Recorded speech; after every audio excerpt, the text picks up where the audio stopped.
السلام عليكم ورحمة الله تعالى وبركاته.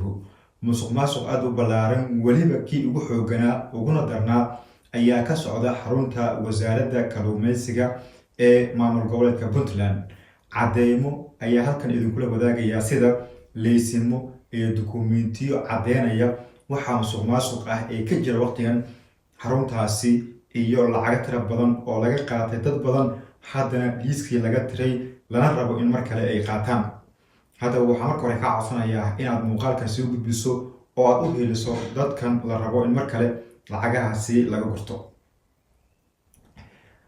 sida aan kugu tusi doono gudaha muuqaalkan, musuq aad u ballaaran ayaa wax uu ka dhex jiraa xilligan oo aan lagu baraarugsanayn oo aan laga warqabin xarunta wasaaradda kalluumeysiga ee maamulka Puntland. sida aan ku helnay cadeymo isdaba socda oo ah lacago la qabtay, dukumiintiyo cadeynaya leysimo la bixiyey, haddana dadkii lahaa dib inta looga tiray laga rabo lacago kale in ay bixiyaan. sida ay noo soo tusiyeen dadka aan ka helnay cadeymahan, waxay sheegeen in shakhsiyaad iyo wasiirkaba ay si wada jir ah arrintan waayihii dambe ay ugu waalnaayeen, islamarkaana ay rabaan in xilligan dhaqaalo fara badan ay ka sameeyaan. dad badan ayaa arrintan ka caawinayo islamarkaana aan hadli karin, waxaana lacagaha looga shubtay sida xogtu ay tilmaamayso akoono gaar ah oo aan ahayn midda wasaaradda, si haddii laysku qabsado dadkan loo yiraahdo lacagtan iyo meeshay ku bixiyeen ma ahan meeshii wasaaradda, islamarkaana loo dafiro. haddaba waxaan rabaa inaad caddeyntan koowaad aad aragto.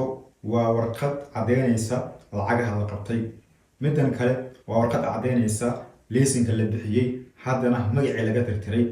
haddaba xaaladan ayaa waqtigan ka jirta gudaha wasaaraddaasi hadda aan ka hadlayno ee kalluumeysiga ee Puntland ah. haddaba ninka wasiirka ka ah kama uusan ka hadlin arrintan, mana uusan sheegin inuu bari ka yahay. ha yeeshee dad uu qortay oo u gaar ah ayaa la sheegay inay ka shaqeynayaan boobka iyo bilileeqada dadkan masaakiinta ah ee inta leysimo la siiyo haddana dib loogu ceshanayo. sidoo kale waxaa ku jira shirkado waaweyn oo halkaasi ka shaqeeya, laakiin lacagahoodii inta laga qaatay awood adeegsaday oo xag ciidan ah iyo sidoo kale xag xigta ah.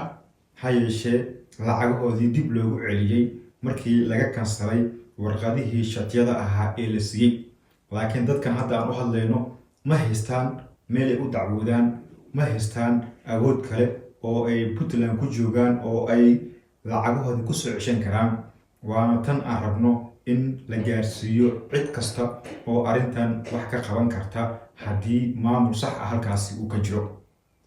muuqaalkani kadib waxaan rajaynaynaa in isbeddel uu yimaado, dadkana culayska laga dulqaado, lacagihii laga gurtay oo cadeyntooda halkan aan kusoo bandhignaynaa dib loogu soo celiyo. haddii aad tahay muwaadin danqanaya oo aysan qabyaaladda iyo qurunka aysan ku weyneyn, waxaan rajaynayaa in muuqaalkan aad sii gudbin doonto adigoo aan fiirinaynin halka aad ka soo jeedo tusaale iyo cidda xilka haysa, laakiin fiirinayo dadkan muwaadiniinta ah. laga yaabee inay maalin adiga kugu dhacdo, waxaad u baahanaysaa maalintaasi sida dadkan aan ugu hadlayno in lagugu hadlo. muuqaalka sii gudbi.